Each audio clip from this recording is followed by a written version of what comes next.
É, Essa é a live Mercado Audiovisual e as perspectivas para os próximos anos. É a quarta live de uma programação de 5 lives do coletivo e produtora Caboré Audiovisual. Elas estão acontecendo desde segunda-feira e a última acontece amanhã. Amanhã a live será sobre fotografia, do texto à imagem, com a diretora Vitória Real, convidando os diretores de fotografia da websérie Septo, Johan Jean, Cilara Silvério e Júlio Schwantz. Massa, galera. Ikeda, queria que a gente começasse com você fazendo uma breve apresentação para quem não te conhece.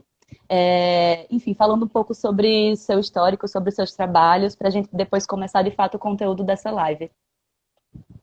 Bom, eu sou péssimo assim para me apresentar assim. Meu nome é Marcelo Iqueda, eu sou um cinéfilo. Sou uma pessoa que meu envolvimento com o cinema começou vendo filmes, né? Pelo prazer, pelo amor a ver filmes. E a partir daí eu comecei a me engajar no audiovisual de diversas maneiras, né? Como cineclubista, como crítico, depois como curador da Mostra do Filme Livre, de outros eventos, do movimento cineclubista do Rio de Janeiro. E aí eu fiz cinema, curso de cinema na UF, na Universidade Federal Fluminense, depois fiz o meu mestrado. Comecei a fazer filmes, comecei a fazer meus curtas, sou também realizador. E a partir de 2002 eu ingressei na Ancine. Eu trabalhei na Ancine entre 2002 e 2010, exerci várias funções dentro da Ancine. Comecei como assessor da diretoria, depois teve o concurso da agência, o primeiro concurso eu fui aprovado, me tornei servidor efetivo da Ancine. Trabalhei até 2010. Em 2010 eu deixei a Ancine e me tornei professor do curso de cinema na Universidade Federal do Ceará. Então moro em Fortaleza desde 2010. Saí do Rio, deixei a Ancine, o Rio, e me mudei para Fortaleza e fui para a UFC. E aí na universidade, nesse período, eu escrevi vários artigos, dei palestras, cursos sobre essa parte de legislação, mercado audiovisual, política pública para o audiovisual, que é o nosso tema aqui mais diretamente, né? Então eu tenho essa experiência da Ancine. Meu mestrado é uma análise das políticas públicas para o audiovisual, desde as leis de incentivo, a criação da Ancine, que gerou o livro Cinema Brasileiro a partir da Retomada, Aspectos Econômicos e Políticos, que foi publicado em 2015 pela editora Sumos. E é isso. Acho que tá bom, né? Um ótimo currículo, né, Ikeda? Acabei não me apresentando no início. Sou Babi Baracho, para quem não me conhece. Trabalho no coletivo e produtora Cabaré Audiovisual, com várias funções, direção, produção e por aí vai. E essa live ela é um projeto contemplado no edital simplificado Tô em Casa, Tô na Rede, da Fundação José Augusto, através do governo do estado. Ikeda, começando de fato o nosso conteúdo, né? Você trabalhou na Ancine durante muitos anos, você tem uma noção do funcionamento da agência, por ter trabalhado diretamente dentro dela, né? E acho que a maior dúvida de todo mundo que trabalha com cinema e audiovisual hoje o que é que está acontecendo com a Ancine, né? A gente recebeu algumas perguntas e a maioria era bem focada nisso. As pessoas querem saber o que é que está acontecendo de verdade, porque a gente tem várias notícias, tenta acompanhar algumas matérias de jornais, mas a gente não consegue entender muito bem o funcionamento. Então, eu queria que você tentasse explicar um pouco como funciona a agência e o que é que está acontecendo hoje. Uhum. Então, eu pensei para essa fala assim, inicial, esse momento inicial, fazer uma fala, assim, uma contextualização desse Perfeito, momento bem perfeito. turbulento assim que a Ancine está passando, né, por conta do governo Bolsonaro, né? Então vou fazer assim uma Perfeito. fala bem geral, Tá, contextualizando, e aí eu vou descendo assim do céu para a beleza, terra, assim, pro chão. E beleza. antes assim, eu queria falar que é um prazer participar aqui dessa live. Eu, né, gosto muito do trabalho da Babi, do Caboré, Uhum. né, do coletivo Caboré em geral, acompanho, né? Desde que eu mudei para Fortaleza, eu venho, né, militando, participando desse esforço de amadurecimento do cinema do Nordeste, assim, em geral, né? E é muito bacana ver o cinema do RN crescendo, se desenvolvendo cada vez mais, com mais realizadores, mais filmes, né? E o trabalho do Caboré é muito bacana, né? Eu já acompanho há algum tempo e é um prazer, assim, participar de mais essa iniciativa aí do Caboré. Mas, enfim, então aí falando da Ancine, eu queria então começar a fazer minha fala, então falando desse momento aí bem complicado, turbulento que vive a Agência Nacional do Cinema durante o governo Bolsonaro, né? Uhum. Em que existe claramente uma iniciativa de acabar com a Ancine, de acabar com os Sim. mecanismos de apoio ao cinema brasileiro, ao audiovisual brasileiro, à cultura brasileira em geral, né? Eu acho que para entender isso, eu acho que é preciso, queria começar falando assim que esse governo Bolsonaro, na verdade, ele tem assim dois aspectos que a gente precisa compreender e como isso afeta a Ancine, né? Que o governo, ele ao mesmo tempo, ele tem uma tendência liberal, economicista, liberal, e de outro lado, ele tem uma tendência ideológica e conservadora, né? E que são Uhum. dois aspectos que são complementares, né? Sim. Então, primeiro, esse lado liberal, né? Que é representado pelo ministro da Economia, pelo Paulo Guedes, né? Que é essa ideia, então, do liberalismo que é como se o Estado, o governo, atrapalhasse, né? O Estado representa, como se representasse o mal da sociedade ao Estado, né? Então, essa ideia do Aham. Estado mínimo, que o Estado Sim. ele é grande, ele é inchado, ele é corrupto, então que os problemas da sociedade vão ser resolvidos pelo mercado, né? É o Uhum. mercado que seria a chave do desenvolvimento, do progresso e tal, Uhum. seria o mercado, né? Então, Paulo Guedes representa esse agente que busca reduzir nessa tendência liberal, né? Ele estudou em Chicago, né? Que é a escola econômica, né? Mais adepta ao liberalismo no mundo, né? Uhum. Em que tem essa tendência, então, de reduzir ao máximo a atuação do Estado para que o mercado avance, né? Só Uhum. que, enfim, a gente, né, vê já há muito tempo que se o Estado é sempre um cobertor curto, qual é o Sim. nível de participação entre Estado e mercado? Porque é claro que Uhum. o Estado também não pode cobrir tudo, o governo não pode cobrir tudo. Mas, ao mesmo tempo, é claro que só o mercado ele não vai dar as respostas que a sociedade precisa. Se a gente depender dos Claro. empresários, eles querem só maximizar os seus lucros, né? Os lucros da sua própria empresa, e não estão muito Uhum. preocupados com o bem-estar da sociedade, com o bem-estar público, né? Então, o papel Sim. do Estado é justamente, né, preservar esse bem-estar da sociedade. Só que o Uhum. problema é que o Estado, os políticos, né, muitas vezes eles também estão preocupados só no seu interesse pessoal, em se manter nos seus cargos de Sim. poder e não no Sim. bem-estar público e tal da sociedade, né? Então o desafio é ter esse equilíbrio entre Estado e mercado. Eu não defendo que o Estado seja 100% Estado, né? E que o mercado tem que ser demonizado, mas ao mesmo tempo eu acho que não faz nenhum sentido ser só o mercado e o Estado ser demonizado, né? Tem que ter um Sim. equilíbrio entre essas Sim. duas esferas, né? Uhum. E o Paulo Sim. Guedes, o governo Bolsonaro tem esse perfil, então, uma das vertentes é o liberalismo, que é esse economicismo, né? Essa ideia de que o mercado vai responder os problemas da sociedade. Então, desse ponto de vista, a gente está vivendo um momento parecido com o Collor, né? O Collor também, ele chegou em 1990 a um governo liberal. Então, essa ideia de Uhum. reduzir o Estado, de privatizar os órgãos, né? E aí o Collor, com uma canetada só, no primeiro mês de governo, ele já acabou com a Embrafilme, né? Que era o órgão à época Uhum. forte do Sim. governo brasileiro. E não só a Embrafilme, como diversas outras empresas, órgãos públicos, o Collor acabou com uma canetada, com um decreto. Ele simplesmente acabou com todos esses órgãos, acabou com o Ministério da Cultura, acabou com tudo o que era possível. Ele só não privatizou mais porque as Não empresas dele conseguiu. não conseguiu, porque tinham Uhum. empresas que eram constitucionais e tal, Sim. né? O Bolsonaro não conseguiu, né, de alguma forma, nesse 1 ano e meio, acabar, extinguir, aniquilar todos Uhum. os, né, a Lei Rouanet, que é uma lei de incentivo à cultura, a Sim. Ancine, o Fundo Setorial, eles, pelo menos na lei, eles continuam ali em vigor, né?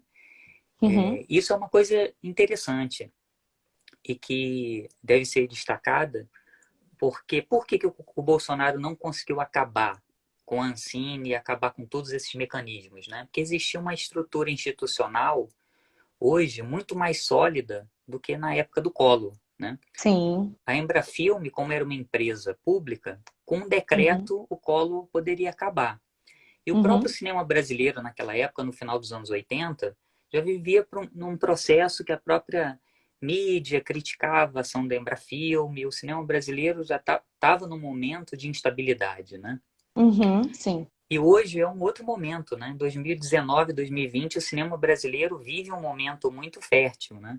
Tanto em Uhum. termos de mercado, você vê alguns filmes que são blockbusters, né? Que conseguem Sim. atingir o público, né? A gente teve o caso recente de Minha Mãe é uma Peça 3, que atingiu 10 milhões Uhum. de espectadores, mais de 10 milhões de espectadores, Uhum. né? Até filmes que têm um desempenho em festivais internacionais e tal, muito Sim. expressivos, como a gente viu Bacurau, que ganhou um prêmio no Uhum. Festival de Cannes, A Vida Invisível do Karim Ainu. Então, eu acho Que, que hoje... inclusive, acho que já pegando esse gancho para você ir pensando depois, uma dúvida, uma questão que eu queria que você desse uma comentada, essa relação entre as políticas públicas atuais comparada ao desenvolvimento dos filmes nos festivais internacionais, porque a gente vê uma repercussão gigantesca, favorável para o cinema brasileiro, né? E aí a gente tem o cinema brasileiro aqui nos festivais internacionais, os grandes festivais internacionais, sendo aclamados, vários filmes sendo aclamados pela crítica, e como pensar como a gente compara isso às políticas públicas atuais, né? Será que a gente está conseguindo que as políticas públicas sigam essa visibilidade gigante que o cinema brasileiro tem conquistado? Mas isso é uma coisa que você pode responder mais para frente, só continuando. Legal, se eu só continuar a minha base, Tá. aí eu respondo que é super Uhum. interessante a tua pergunta, né? Mas Massa. aí você vê que hoje, então, o cinema brasileiro está num outro momento, que até nessa Uhum. relação com a sociedade, com a mídia, com a imprensa, fica, né, o cinema brasileiro ele tem uma base muito mais sólida. Tem uma Uhum. respeitabilidade do cinema brasileiro hoje que não tinha em 89 e tal, no fim dos anos 80. Sim. E por outro lado, a Ancine, ela foi construída como uma agência reguladora, né? E não Uhum. como uma secretaria, como um outro órgão de governo. Então é muito mais Certo. difícil acabar com a Ancine do que se fosse qualquer outro órgão. Por quê? Porque, primeiro, que acabar com a Ancine precisa ser através de uma lei e não por um Sim. decreto, né? Porque a Ancine foi criada por uma lei. E a Ancine é uma agência reguladora. Então, acabar com uma agência reguladora como a Ancine pode abrir margem, né, que tenha impacto em outras agências, né? Uhum. E a agência reguladora ela foi construída de uma forma exatamente para ser um equilíbrio entre o Estado e o mercado. Então, Uhum. toda agência reguladora ela tem uma autonomia, tanto Uhum. administrativa como financeira, né? Ele é um órgão de Estado e não um órgão de governo, né? Então, rapidamente, que é uma questão longa, mas autonomia administrativa. Então, por exemplo, o Uhum. Bolsonaro não pode demitir o presidente da Ancine, né? Que atualmente é Uhum. o Alex Braga, né? Toda Uhum. agência reguladora tem uma diretoria colegiada que ela é empossada, ela passa pelo Senado, uma votação pelo Senado, um processo bem complexo. E os diretores da Ancine não são cargos de livre exoneração. Então, Bolsonaro pode demitir o secretário da Cultura, pode demitir um ministro, como ele demite todo dia, né? Uhum. Mas os diretores das agências reguladoras, ele não pode demitir. Senão ele já tinha demitido todo mundo e colocado Claro, lá o sei lá quem, né? com certeza. Mas ele não pode demitir esses diretores, né? Então isso é uma questão. A Ancine tem autonomia Autonomia. Uhum. administrativa. Então o presidente Uhum. da Ancine, isso é uma coisa interessante. O presidente da Ancine, ele não tem que cumprir as determinações do Bolsonaro, porque senão ele é Certo. demitido. Ele tem autonomia Uhum. para exercer uma política independentemente do Bolsonaro. Então, se Uhum. o atual presidente da Ancine, ele faz né, ele segue a linha ideológica do Bolsonaro é porque ele quer, tá? É por opção dele, né? E não Entendi. porque por uma É ameaça, obrigado. Uhum. obrigado por uma ameaça de demissão. É porque ele concorda com essa linha, né? Porque muita gente acha que, né, houve uma mudança recente nesse perfil da Ancine por conta dessa interferência do Bolsonaro, né? Sim. Claro que há formas indiretas dessa interferência, mas a Uhum. princípio o presidente da Ancine não, né, se ele não é obrigado a cumprir uma determinação, o Bolsonaro não pode determinar ao presidente da Ancine que faça ou deixe de fazer determinada atribuição, né? O presidente da Ancine Entendi. tem autonomia. E a segunda questão... Mas com relação a, por exemplo, a gente passou por uma situação de que o governo Bolsonaro estava atacando a Ancine. Inclusive, teve um edital para TVs públicas, acho que de 2018, não lembro agora, e que em 2019 veio à tona esse edital, tinham na lista de finalistas, acho que era de habilitados, na verdade, projetos para produção de conteúdo LGBT. E aí a Ancine acabou sofrendo certas ameaças pelo governo Bolsonaro. Como se dá, tipo, por mais que a Ancine tenha essa autonomia, essas ameaças, elas realmente acontecem, mas elas não têm perigo de ter efeito direto? Uhum. Pois é, então, a Ancine ela tem duas autonomias, essa autonomia administrativa e a autonomia financeira. O que é Uhum. autonomia financeira? É que a Ancine tem fonte própria de recurso. Toda agência Sim, reguladora tem uma fonte própria de recurso, que é um tributo recolhido a partir da própria atividade no mercado, que no caso da sim, Ancine é a Condecine, né? Todo filme, toda obra publicitária, não publicitária, veiculada no mercado, tem que pagar uma contribuição, uma Condecine, que retornaria para a Ancine. Só que com a certo. Lei 11.437, houve uma mudança dessa destinação. A Condecine, que era a fonte de recursos da Ancine, né, que aí, a partir disso, a Ancine teria autonomia financeira, ela foi integralmente destinada para o Fundo Setorial do Audiovisual. Foi criado o Certo. FSA e a Uhum. receita do FSA vem da Condecine. Então, isso, por um lado, foi bom, porque isso turbinou o fundo, né? O fundo tem Uhum. autonomia financeira, Sim. mas a Ancine ficou fragilizada, percebe, como instituição, porque a Ancine depende da verba do governo para se manter Uhum. como órgão.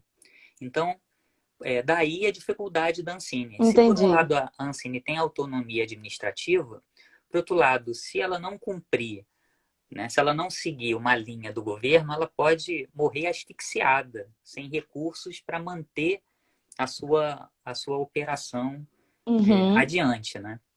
Bom, Sim. mas esse é o primeiro aspecto. Eu vou chegar lá no edital que você falou. Tá. Esse é o primeiro aspecto, que é o liberal e tal, o economicista, né? Então, essa ideia de acabar com os órgãos públicos e tal. E o segundo ponto é o ideológico, né? O conservador, que é essa ideia do governo Bolsonaro, então, de atacar diretamente os artistas, né? De ter um Sim. perfil ideológico e conservador e que faz com que isso, na verdade, a Ancine fique num estado pior do que a Embrafilme. Porque a Sim. Embrafilme, que era na época da ditadura, né? Os militares, na época da ditadura, lá na Embrafilme, eles não impediam a produção de um determinado filme. A censura no Brasil nos anos 70 se dava só quando o filme ficava pronto e aí ele era Uhum. impedido de ser exibido, se sugeria cortar cenas, etc e tal. Mas só depois que o filme ficasse pronto. A operação da Embrafilme e o financiamento era gerenciado por pessoas do cinema, por critérios técnicos e tal, de Uhum. pessoas do cinema, que o Roberto Farias, Gustavo Dal, né?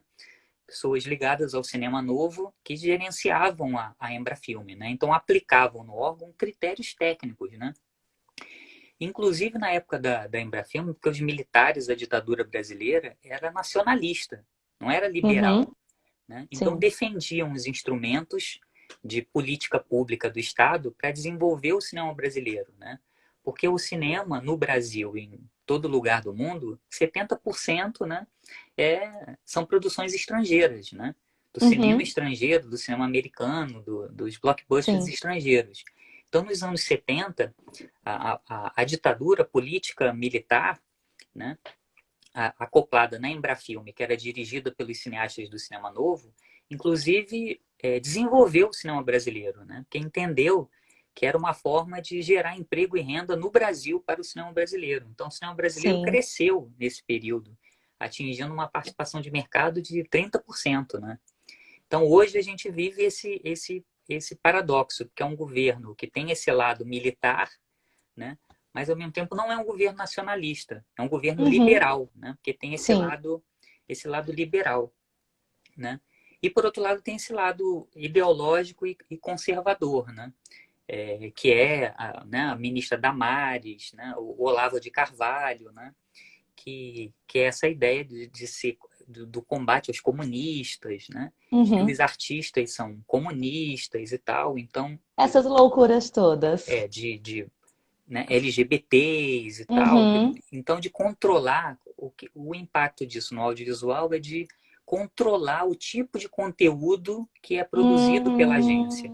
Então, os Entendi. critérios de financiamento não são mais critérios técnicos, né? Segundo um conhecimento e tal do setor específico, que é bastante complexo, o setor do Sim. audiovisual. Né? Aí já entram filtros ideológicos, né? Que o próprio Bolsonaro, né, declarou que não pode ser feito mais filmes como Bruna Surfistinha, não pode ter mais filmes LGBT. Então entram filtros ideológicos, né? Mas aí entra a questão, como você colocou, como é que entram esses filtros ideológicos se a Ancine tem autonomia? Porque justamente a Ancine foi construída como uma agência reguladora justamente para ter autonomia diante disso, Uhum. né? Então, como é que entram esses filtros, né? Então entram esses filtros, assim, a meu entender, né? Eu acho que a questão é justamente essa, né? É como o presidente da Ancine, como a diretoria colegiada hoje na Ancine, que na verdade tem um buraco, né? Que os novos diretores não foram colocados, como é que a Uhum. diretoria colegiada da Ancine, ela realmente aceita essa pressão, ela aceita essa intervenção do governo, porque de alguma forma, no meu entender, ela concorda, Sim. ela dialoga com isso por uma opção Uhum. do atual diretor-presidente da Ancine, que é o Alex Braga, que é um procurador-geral da República, ele é um Uhum. advogado, então, de carreira, que já está na Ancine há muitos anos, há mais de 10 anos. Na época que eu trabalhei na Ancine, ele já estava lá, então, bem mais de 10 anos. Né? Ou seja, ele é uma pessoa que ele não tem envolvimento com a área audiovisual, com o setor audiovisual, com o segmento Hum, audiovisual.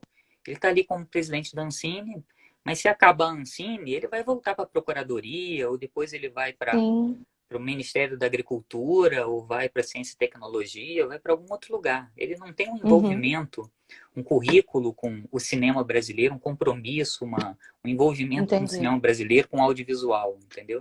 Uhum. Por isso que eu sempre acho muito importante que esteja à frente desses órgãos pessoas que realmente têm um currículo, um envolvimento com a cultura, com o cinema brasileiro.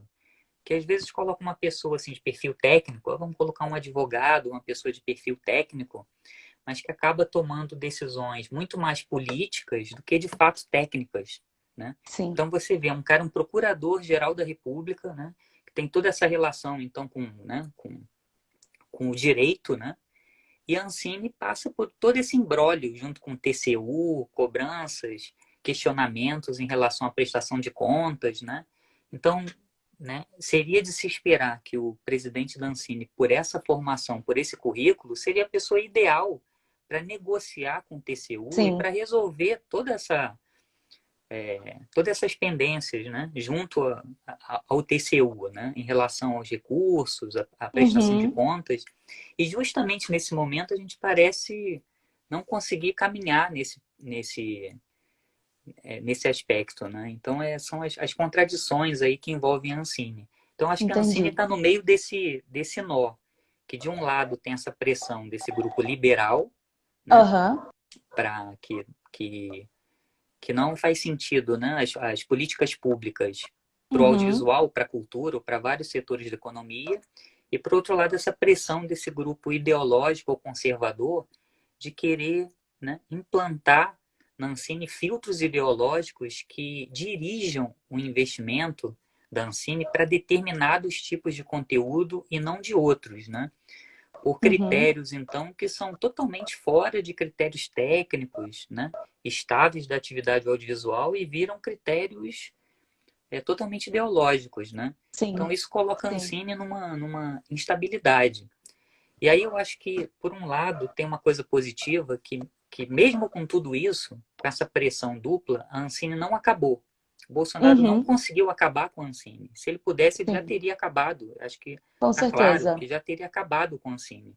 Uhum. E ele não acabou com a Ancine, então, por esses dois fatores. Primeiro, pela respeitabilidade que o cinema brasileiro adquiriu, tanto em termos de Aham. mercado quanto em termos artísticos. E E a segundo, autonomia. por essa estabilidade jurídica que a Ancine Uhum. adquiriu pelo fato dela ser uma agência reguladora e ter Uhum. características específicas, né? Mas se Uhum. o Bolsonaro não acabou com a Ancine, não acabou com o fundo setorial, não conseguiu acabar com essas leis, né, que aí precisa de aprovação do Congresso, que é uma negociação complicada, então ele vai tendo a estratégia vai ser como assim paralisar os órgãos por asfixia, né? Hum. Fazer então com que os órgãos não consigam funcionar, não consigam operar, né? Então a Ancine Certo. hoje ela está completamente parada, ela está praticamente parada, ela não consegue dar continuidade e desenvolvimento. O E fundo essa setorial, essa paralisação, ela ocorreu desde o ano passado, com aquela investigação do TCU, do tribunal. Desde então, a gente não tem muito mais novidades, boas. Desde então, é uma pergunta mesmo. Desde então, a Ancine está paralisada por causa dessa situação toda de prestações de contas e tudo mais? está tá praticamente paralisada, né? Porque Uhum. exatamente teve primeiro todo esse lado aí do TCU, né? Que é Sim, uma coisa kafkiana, né? Que você entra nesses sim. corredores burocráticos kafkianos, né? E ao mesmo tempo o governo paralisou a Ancine por não nomear os novos conselheiros para o Fundo Setorial do Audiovisual. Então, o fundo Uhum. ele não pode lançar novas linhas sem aprovação do Fundo Setorial. Se você não tem os Hum, novos conselheiros, você não pode lançar as novas linhas. Então, as entendi. linhas já lançadas não puderam ser pagas por conta desse problema do TCU. E, ao mesmo tempo, você não pode lançar novas linhas, porque o Fundo Setorial do Audiovisual se manteve parado. Uhum. Outra estratégia política também foi essa indefinição, se a Ancine vai ficar no Ministério da Cidadania, se vai para o turismo, se vai para um ministério por outro, porque dependendo Uhum. do ministério, você tem lá todo um trâmite burocrático que tem que servir de um lugar para o outro, né? Então a Ancine Uhum. ficou indo de um lugar para o outro como uma forma de ir ganhando tempo, né? Vai ganhando Sim, tempo. sim. Então, outro exemplo, a lei do audiovisual não foi renovada, né? Então, os próprios mecanismos, artigo 1º, artigo 1º A da lei do audiovisual, que é fomento.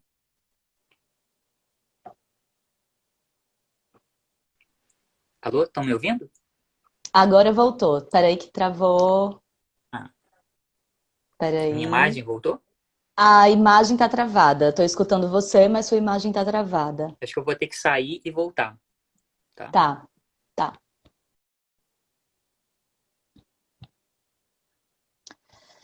Galera, a gente deu uma pausa aqui, um minutinho só para a Ikeda sair e voltar de novo, porque o vídeo dele tava travando e a gente já retoma.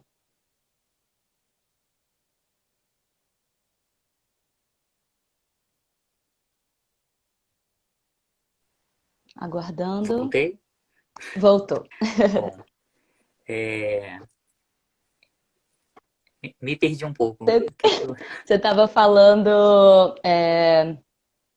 Ai, me perdi Eu também me também. perdi, né? Eu acho que eu estava falando que tem essa coisa do TCU, né? E por outro lado, Isso, isso. a Ancine não pode lançar novas Na linhas. verdade, estava falando dos artigos que a lei É, do audiovisual não foi renovada. não foi Era isso. renovada. Então o governo vai ganhando Uhum, tempo, entendeu? Ele vai ganhando tempo. Então o fundo FSA está paralisado, tem essa pendência do uhum, TCU. Você não sabe qual uhum. ministério a Ancine vai ficar vinculada, né? Você não tem a Sim. renovação dos mecanismos de fomento indireto.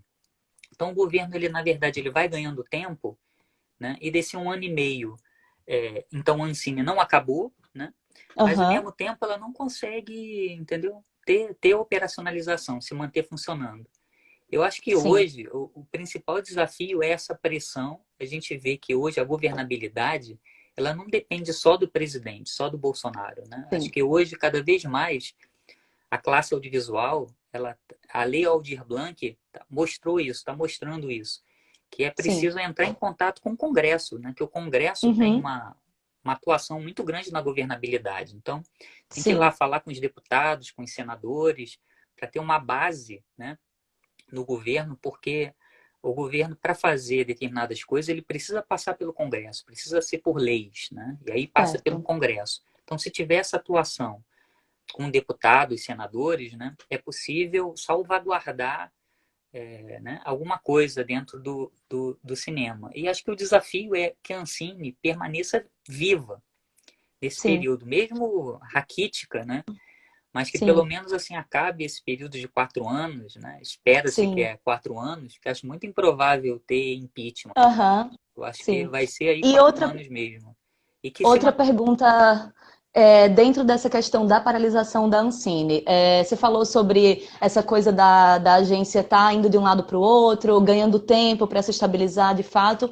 É, acho que há cerca de um mês, quase um mês talvez, eu vi uma notícia sobre um rombo no FSA. Esse rombo, ele tem a ver com a paralisação da Ancine ou é uma coisa que está acontecendo em paralelo e ele afeta a Ancine, afeta a abertura de chamadas públicas? Qual a ligação? Pois é, a primeira coisa é que não é, na verdade, um rombo, né? Porque quando se fala um Hum. rombo, as pessoas já têm uma memória, né, de alguns casos do cinema brasileiro. Um rombo, será que teve uma irregularidade, um Aham, desvio de aham, recurso, né? sim, Teve sim, alguma... sim. Então, não, na verdade, não foi um rombo, foi um problema contábil, né? Porque Ah, na gestão do Christian, do Sérgio Saleitão, eles queriam lançar a maior linha, né, o programa Brasil, maior programa, do maior valor. Então, para isso, eles pegaram o resultado dos rendimentos porque o fundo setorial são bilhões, né? Então, aquilo fica sim, sim. rendendo até lançarem E a é um linha. fundo que se autoalimenta, né? Exatamente. E aquilo fica Uhum, rendendo um tempo, então isso gera um dinheiro considerável, né? certo, Então, eles utilizaram os recursos dos rendimentos para lançar as linhas. E isso é algo certo. totalmente legal possível, que a própria Lei 11.437 diz que uma das fontes de receita do fundo são os próprios rendimentos do fundo. Só que no Certo. serviço público existe uma burocracia para você fazer isso, porque esses rendimentos eles têm que ser lançados como orçamento do fundo, né? Então, ainda que você tenha o dinheiro lá, existe assim a lei de diretrizes orçamentárias, tem todo um planejamento orçamentário para que esse recurso efetivamente possa ser reembolsado. Então, os rendimentos Certo.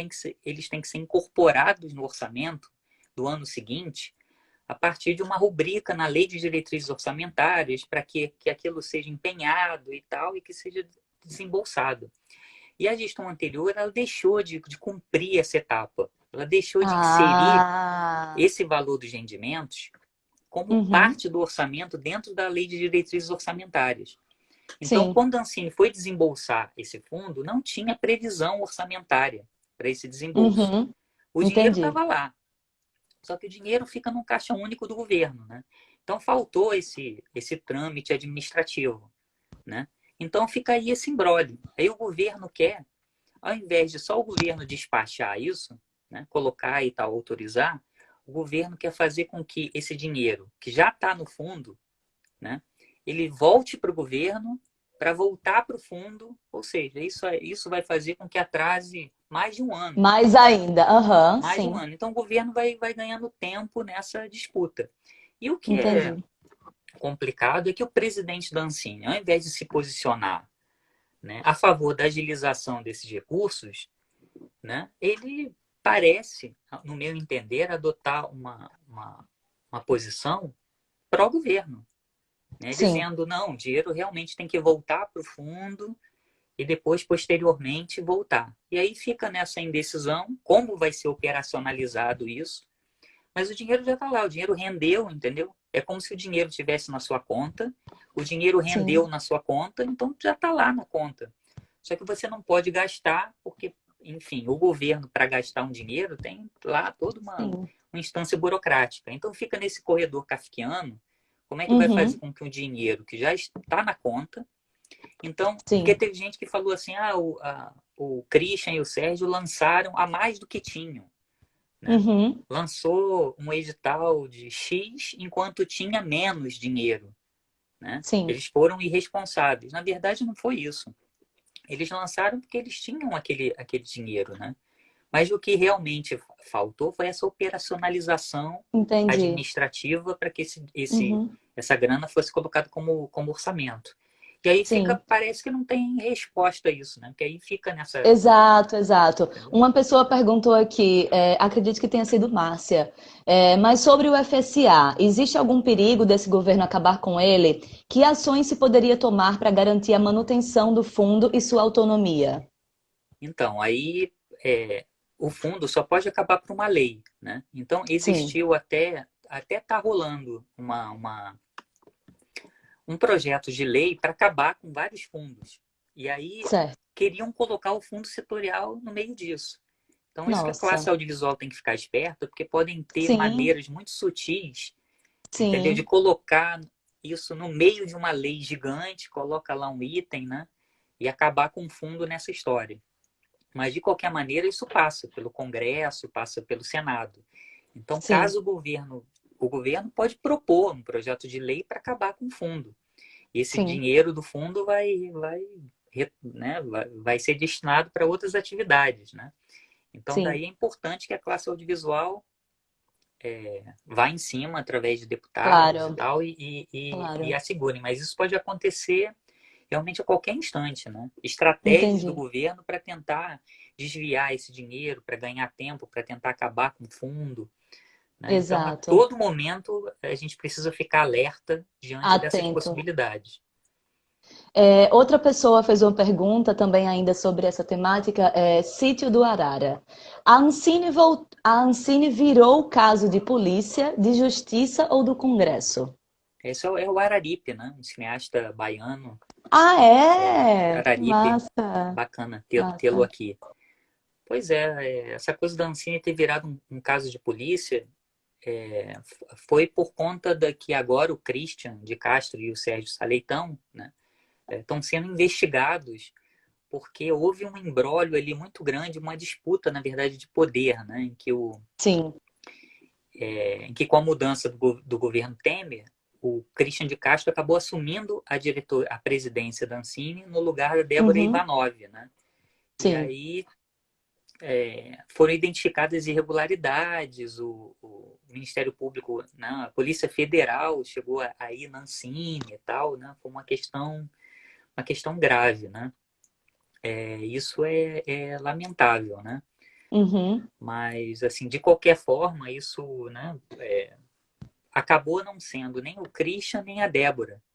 E aí acabou Sim. sendo uma solução técnica neutra, né? Vamos colocar, então, que o Christian mal ou bem era um produtor, era um cara que não ia acabar Uhum. com o cine.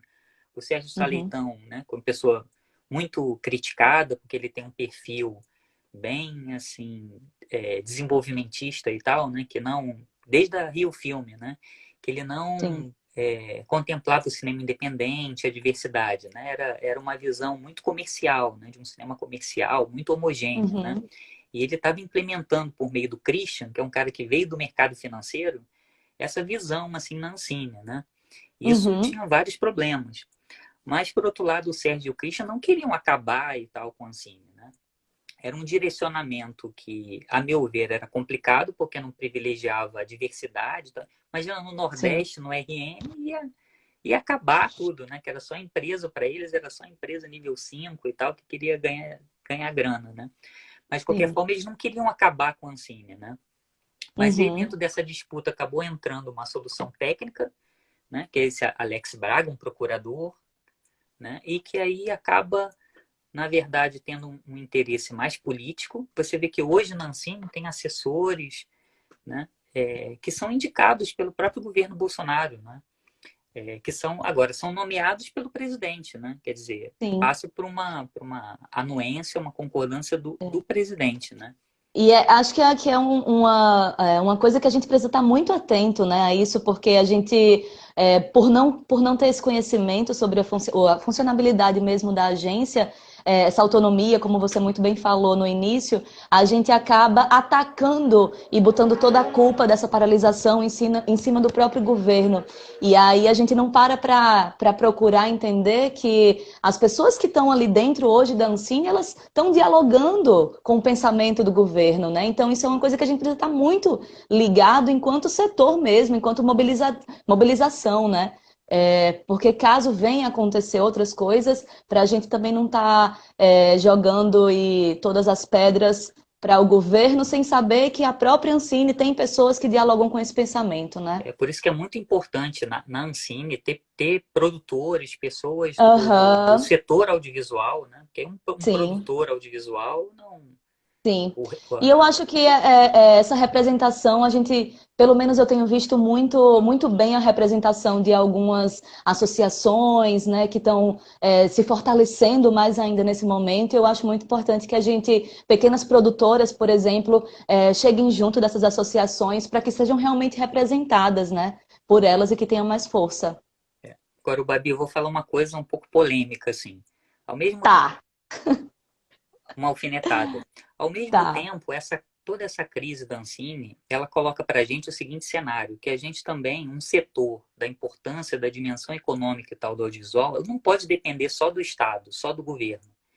Porque aí se Uhum, acabar a Ancine, acabar os mecanismos, e aí? Acaba o audiovisual do Brasil e sim. tal, como é que faz, né?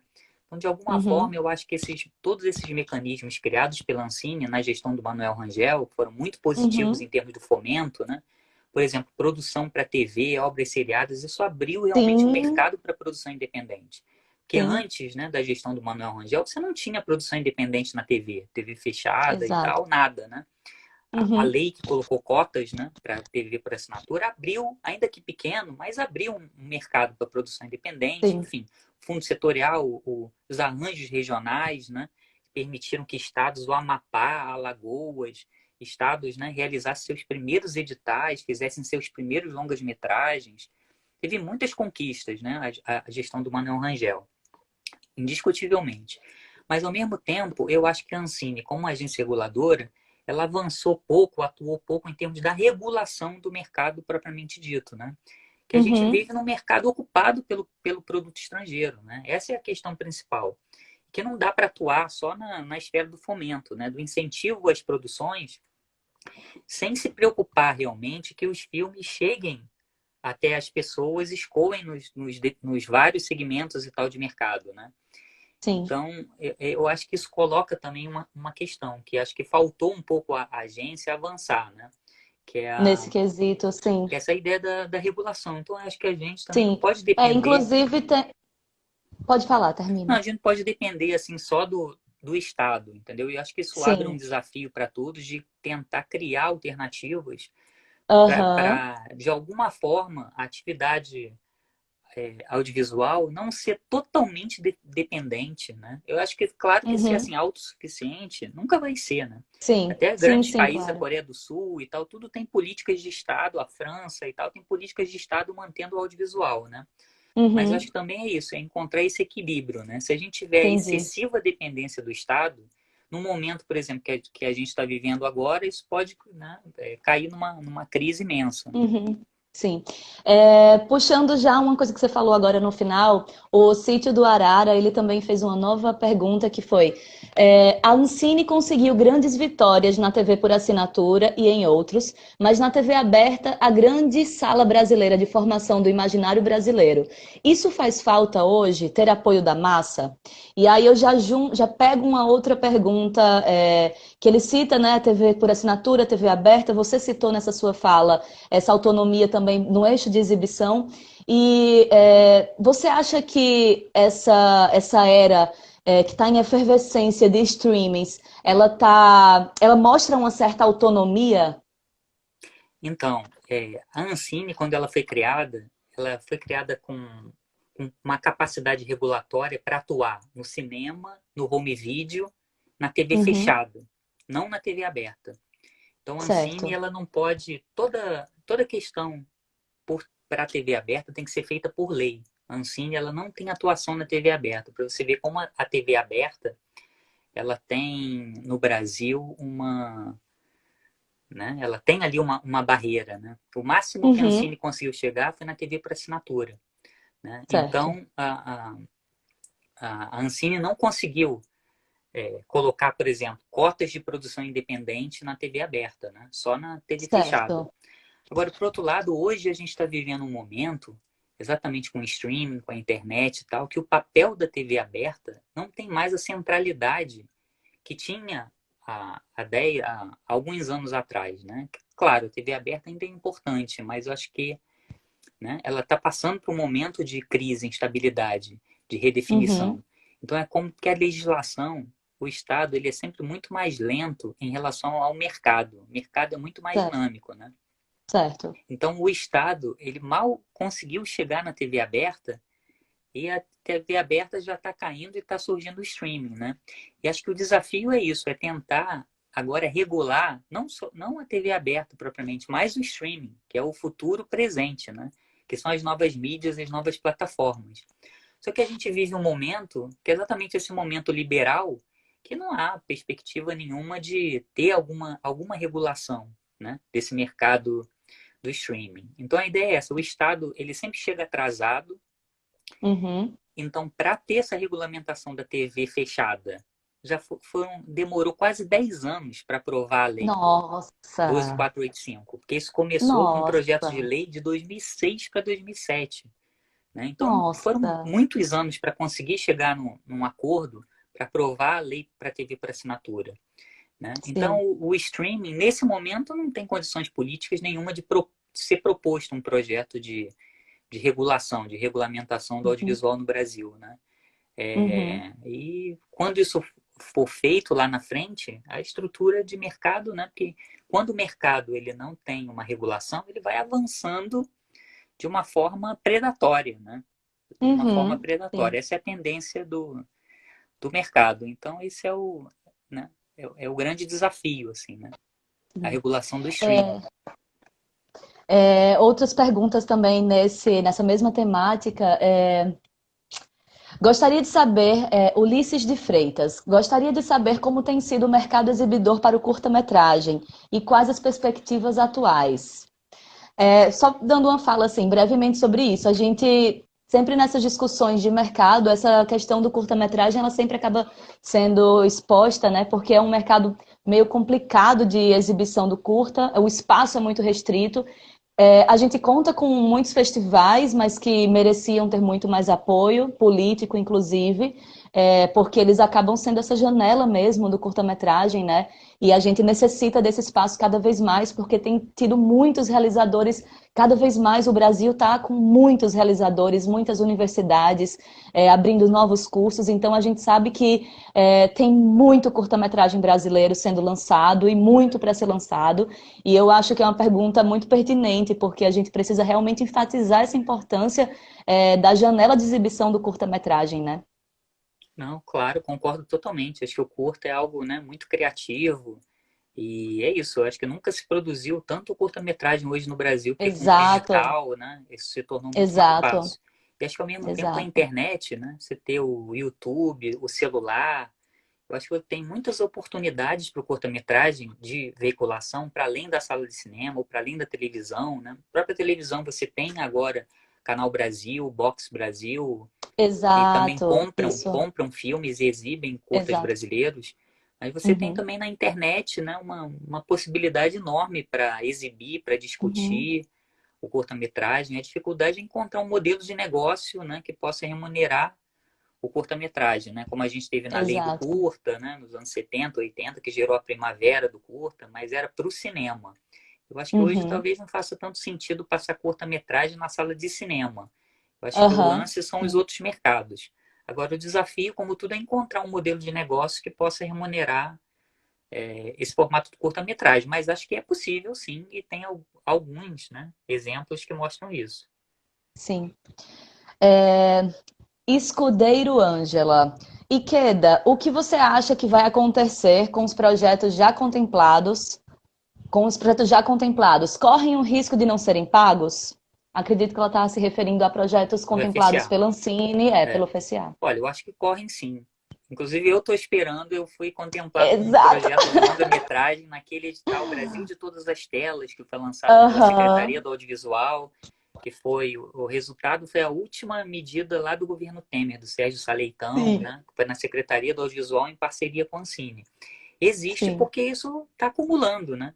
E o governo ele tem uma coisa do orçamento que se você não usa o orçamento naquele ano, você perde para o ano seguinte, né? Então a estratégia do governo está sendo isso, está sendo, né, ganhar tempo, Uhum, sim. e irem se acumulando, né, os projetos, o Uhum, volume de recursos e ficar uma sim. coisa insustentável. É, Então, uma dica que eu dou com relação a isso desses projetos contemplados que não receberam ainda esse desembolso é que os proponentes tentem realmente acompanhar esses processos, né? A gente também está passando por situação semelhante, como a de Ikeda, de editais de bastante tempo atrás, e essa etapa de contratação da Ancine, que passa por diversas fases, né, de análises do próprio projeto, análises orçamentárias, e vai para um e vai para outro, depois vai para o BRDE analisar, para abrir conta, para mandar contrato. Então, são várias fases nesse processo que eu acho muito interessante que o proponente entenda que essas fases existam para que ele possa estar acompanhando de perto, estar mandando e-mail, perguntando em que fase o projeto está, né, para mostrar também um pouco que a gente está ligado nesse processo e se fazer presente, né, nisso, porque de fato é uma coisa que pode acontecer. A gente não sabe, né, o que pode vir aí para o final do ano. e assim, a Ancine não tem assim uma lista, ela não publica uma lista de projetos, não tem uma transparência, entendeu? Uhum, De qual é a lista, qual é o critério para ser pago esses projetos, entendeu? sim, Eu acho que um problema é esse também, você não tem uma transparência de como vão ser exato, aplicados esses recursos, vão ser priorizados, que tipo de exato, projeto, entendeu? Ninguém sabe. exato. Deixa eu ver mais aqui alguma pergunta. Márcia, acompanhando essa reflexão sobre criar uma alternativa de viabilizar a produção para além do Estado, que caminhos ou ferramentas você vislumbra para se alcançar isso? Nossa, pergunta super complexa, né? Acho que esse é um Porra, desafio. Márcia! Isso aí, se eu soubesse essa pergunta, tava melhor, né? Eu acho que essa é a angústia, acho que esse é o desafio, né? Da gente tentar responder Uhum, essa pergunta, né? Criar possibilidade de parceria. Você tem coproduções internacionais, né? Você tem fundos regionais, estaduais e sim, municipais, você tem os canais diretamente que podem investir recursos, né? Eu acho que um exemplo sim, grande disso é o Rodrigo Teixeira, RT Features, né? Rodrigo Teixeira é né, um produtor que está aí produzindo James Gray, né? E ao mesmo tempo produzindo Carinha Ainu, Gabriela Amaral Almeida, usa fundo setorial, ora não, usa coprodução internacional, pré-venda, uhum, pré-venda para os canais, né? Então, eu acho que sim, tem alternativas, né, a serem criadas. sim. Agora, é claro que é muito mais difícil, até porque o produtor, a gente já tem aquela mentalidade de correr para o Estado. Os editais, Uhum. correr para os editais, correr para o Estado, Acaba sendo um caminho mais fácil, né? né? Esse é um É meio, desafio. meio isso, Ulisses de Freitas perguntou: as plataformas são interessantes para o curta, não? Ulisses, eu acredito que sim. Que, na verdade, as plataformas, não sei se você está se referindo a canais, né, de conteúdo com streaming mesmo, eu acho que tem sido uma saída para compra e distribuição de curta-metragem, especificamente, porque a gente acaba, muitos municípios têm editais locais com financiamento para curta-metragem, e a gente acaba sempre recebendo aquela verba, pagando cachês de trabalho, e o curta, muitas vezes, ele não consegue mais ter vida financeira, né? Depois, nesse âmbito da distribuição. Alguns conseguem sim entrar em TV fechada, como o Keda bem mencionou, o Box Brasil como um todo, o Music Box, Prime Box, é um exibidor desse conteúdo, assim como o Canal Brasil, mas eu acredito particularmente que essas plataformas, elas são sim interessantes para os curtas-metragens e uma forma de você conseguir um retorno financeiro com a distribuição dos curtas. Não sei se Queda concorda Não, também com esse concordo pensamento. totalmente. A gente já tinha comentado, né, antes sobre É, os curtas. uhum. Bom, Ikeda, a gente está se aproximando do fim, faltam 5 minutos para terminar, passou voando. É, eu queria que você desse uma pincelada bem rápida sobre talvez o que você pensa que vai acontecer, se você imagina que vai acontecer alguma coisa nessa questão da Ancine e do fundo setorial, se você tem alguma perspectiva sobre isso, e também rapidamente sobre como você vê essa questão do mercado afetado pela pandemia, né? Porque a gente sabe que essa pandemia ela afetou diversos setores econômicos, culturais de todos os tipos, e a gente sabe que o mercado cinematográfico mundial foi afetado pela pandemia, né? Por filmes que iam ser lançados, salas de cinema fechadas, todas as salas de cinema fechadas. Isso é uma engrenagem gigantesca que a gente não faz ideia de como, de fato, a pandemia afetou o cinema mundial, né? Então, queria que você desse uma pincelada nisso para a gente poder encerrar. A gente acabou nem falando da pandemia em si, né? Dos efeitos, dos Pois é, impactos da pandemia, que foi. já é um assunto polêmico, né? E Você também vê, extenso, né?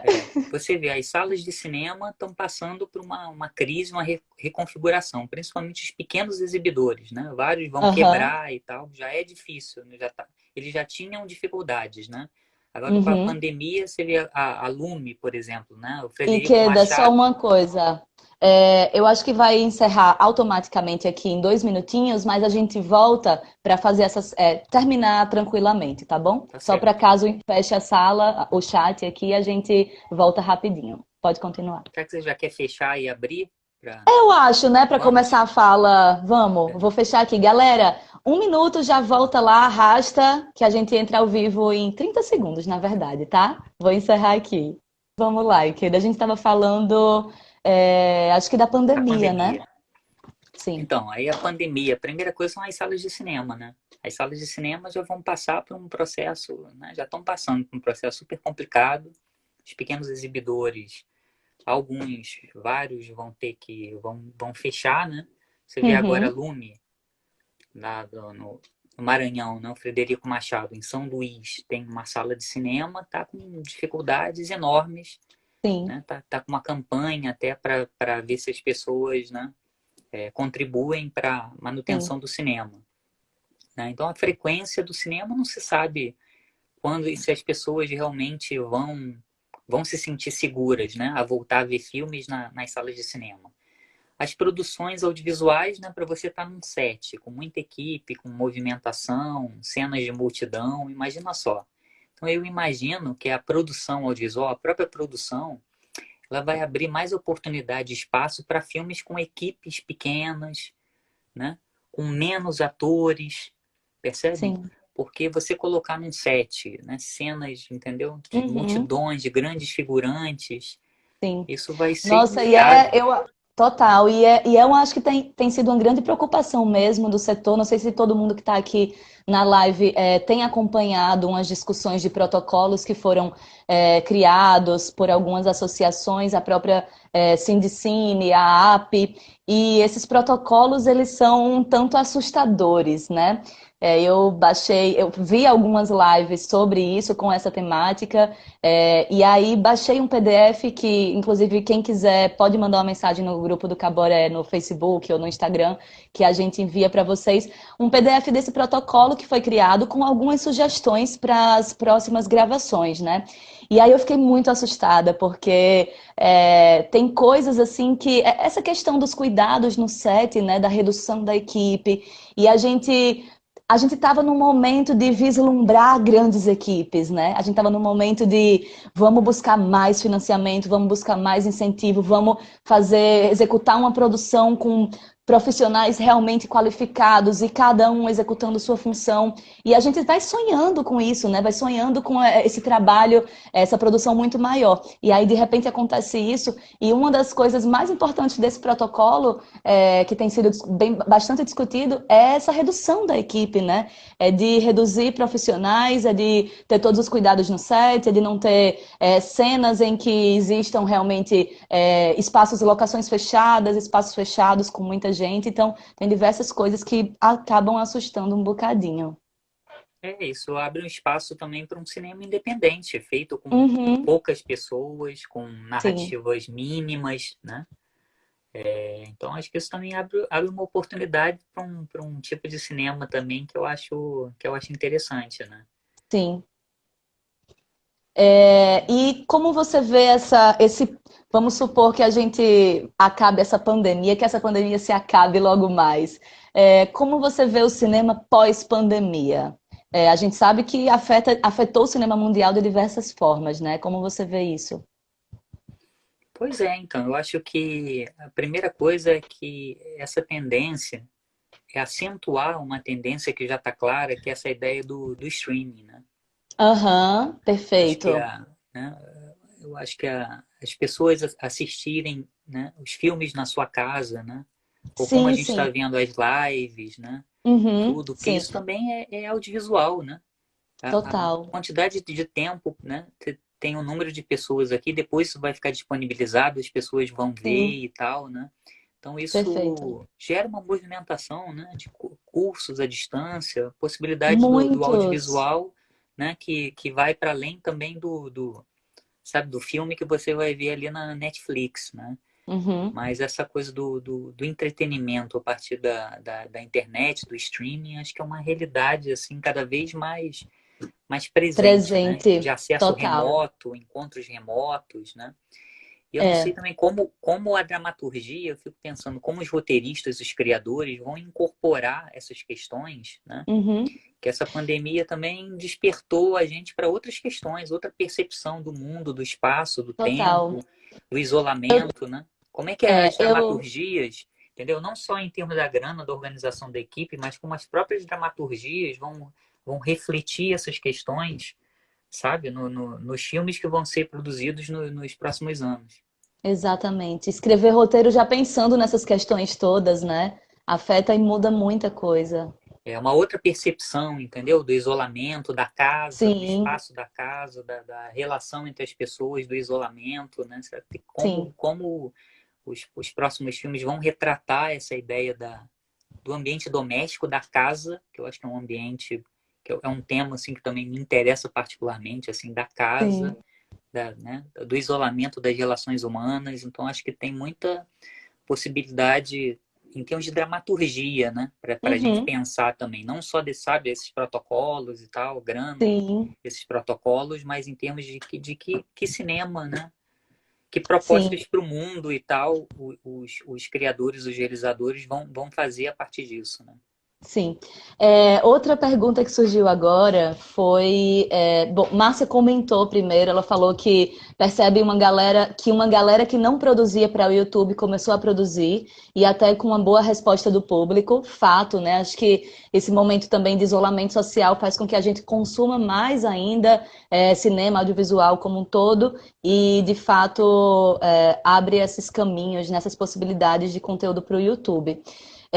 Ulisses de Freitas, ele falou assim: acho que o cinema vai ter que mudar. É gozado ver a vonta ou a vontade, não entendi, de drive-ins, por exemplo. Drive-ins era até inclusive uma coisa que eu estava lembrando de te perguntar. Como você vê essa volta dos drive-ins? Eu acho interessante, mas eu acho que vai ser uma coisa passageira. Eu acho Sim, que não vai ser algo que vai se manter, vai, sabe, retomar um setor daqui a 5, 10 anos. Acho que é uma sim. oportunidade agora, né, por conta dessas circunstâncias, que as pessoas se sentem mais seguras ali, mas eu acho que passado essa primeira fase de volta da pandemia, eu acho que os drive-ins tendem a acabar de novo e as pessoas né, preferirem assistir em casa o seu Netflix do que os drive-ins. Eu não Aham, vejo uma perspectiva sustentável, porque o drive-in precisa de espaços muito exato. amplos, entendeu? E uma O certa custo de. estrutura, né? E uma É, estrutura boa, porque não pois é. adianta você botar aí 50 carros numa. Jean, você tá rindo, né, dessa questão? Porque a gente passou a semana discutindo sobre isso no grupo do Caboré. Bom, não vou citar nomes, mas aconteceu uma sessão de drive-in aqui em Natal e a gente ficou. Eu, particularmente, fiquei bem abalada, porque foi realizado de uma forma, assim, bem não sei se eu posso dizer ruim, né? Mas assim, cobrando um ingresso absurdamente caro, Claro. para um público que a gente sabe que não é um público que consome cinema independente, que é um público que consome o cinema hollywoodiano, blá blá blá, e com uma estrutura mínima. E aí eu fico me perguntando de que adianta a gente se propor a fazer umas sessões de drive-in se você não arca com pelo menos um grande telão que todo mundo consiga assistir de seus carros. Imagina um estacionamento com 50 carros e um telão minúsculo, sabe? Então, de que adianta? E várias outras questões, como que tipo de filme você está passando, né, para as pessoas, qual o motivo do valor daquele ingresso. São várias questões que eu acho que a gente acaba vendo, gostando ou não, se identificando ou não. Acho que tem público para tudo, né? Mas particularmente eu fiquei meio arrasada com essa situação. E eu acho que, também concordo com você, eu acho que é uma coisa passageira, essa volta do cinema drive-in. Eu acho que é bem interessante, eu acho massa, mas eu acho que talvez não tenha muita durabilidade, né? Essa coisa de. Se a gente já está fazendo isolamento social, quando a gente puder se abraçar, se cheirar, a gente vai querer estar fazendo isso, não vai querer estar dentro de carro, não, sabe? Pois é. É bem por aí. É porque tem uma obsessão de uma classe média, assim, pelo carro, né? Exato, acabaram de falar isso. O drive-in não é para todo mundo e para quem não tem carro, exatamente Não isso. sei se você Aí viu, acaba.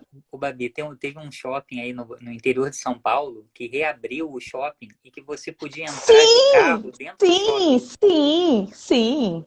né? Absurdo, Tem um absurdo. curta chamado E. Conhece Aham. esse curta que é do Não, Miguel Antunes não. Ramos, Alexandre Varfict Aham. e Helena Ungarat. É um curta Sim, magistral, assim, que fala sobre essa coisa da ocupação dos espaços urbanos a partir do carro. E aí tem sim, uma sim. cena que tem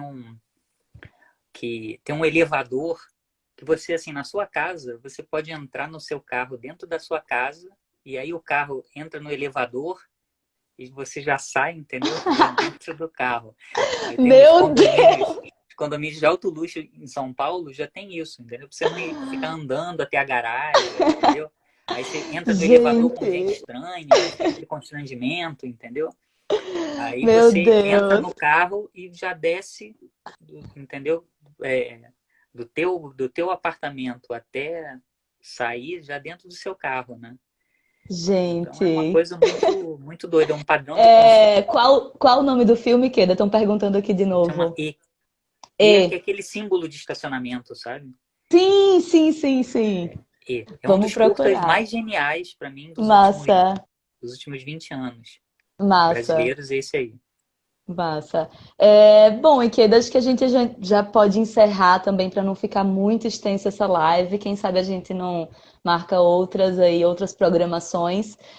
Queria que você desse uma fala final mesmo. Pode ser só dando um agradecimento de repente. Fique à Não, é vontade. isso, um prazer falar, participar com vocês, né? Eu tô aqui em Londres, né, nesse momento. São 4 horas a mais aqui, até por isso é um pouco mais cedo, né? Aham, E isso. agradecer a Babi pelo convite. Pena não ser presencial, né? Mas acho que de outro lado, cara, essas lives, eu tenho participado de algumas, visto várias outras, né? É uma forma, você vê que aqui tem gente, por exemplo, eu estou em Londres, eu só poderia participar dessa forma, Dessa forma, né? exato. E você vê várias pessoas de vários lugares, então eu acho que essa coisa remota, Uhum, as estratégias, sabe, as ferramentas tecnológicas e tal, elas não são, né? Elas não substituem a experiência humana, assim, do afeto presencial e tal, mas elas sim, de outro lado colocam várias outras possibilidades, né? De troca, outras trocas, outros tipos, né? De troca, de sim, relação. Isso é muito, eu acho muito interessante, né? Igual tem toda essa discussão das universidades, se vão parar ou não, essa dificuldade das aulas, né? Se é uhum, sim. distância ou não, que tem lados positivos e lados negativos com isso. Mas eu acho que de outro lado, eu não defendo o ensino totalmente à distância, né? Porque eu acho que é muito importante a ideia do encontro. Eu Sim, sempre, dos meus escritos e tal, defendi essa ideia do afeto, do encontro, como uma base, uma mola propulsora da vida em sociedade, da arte, da criação. Mas, ao mesmo tempo, eu não rejeito totalmente essas ferramentas, sabe? De ensino Sim, à distância ou de acesso remoto, de lives, porque eu acho que são uma possibilidade muito forte de encontro. Eu lembro que na sim. época que o digital começou, muita gente falava assim, não, o digital vai empobrecer o cinema, da película, né? Que o digital, o vídeo é uma coisa pobre e tal, Aham, né? E eu também faço parte de uma geração que sempre viu nisso uma possibilidade, né? Então eu acho, de novo, eu acho fundamental o encontro, né? O encontro uhum, pessoal, as aulas, o clima da universidade, a vivência na universidade, mas ao mesmo tempo eu acho que a gente não pode, a partir disso, ou a partir dessas políticas meio canhestras do MEC, sim, né, de querer colocar sim. tudo em ensino à distância e tal, né? Uhum, Mas acho que isso é uma coisa, mas outra coisa eu acho que tem muita, sabe, muita potência essa, sabe, essa ideia dos encontros remotos, ou da internet, exato. do Facebook e das É, redes sociais, que também tem vários exato. problemas, geram vários estresses, déficits de atenção, mas ao mesmo tempo eu acho que o Instagram, o Facebook e as redes sociais são um instrumento também que pode ser muito potente, tal, de Com encontro, né? Acho que certeza, a nossa com certeza. dificuldade é encontrar esse equilíbrio, encontrar, sabe, as formas positivas de estabelecer e de mediar esses encontros a partir dessas ferramentas que são muito novas para todo mundo, né? Verdade. Então eu Massa, viajo muito. Queda. Pessoal, dando uma fala final, queria dizer que essa é a quarta live das 5 lives de programação do Coletivo e Produtora Caboré Audiovisual.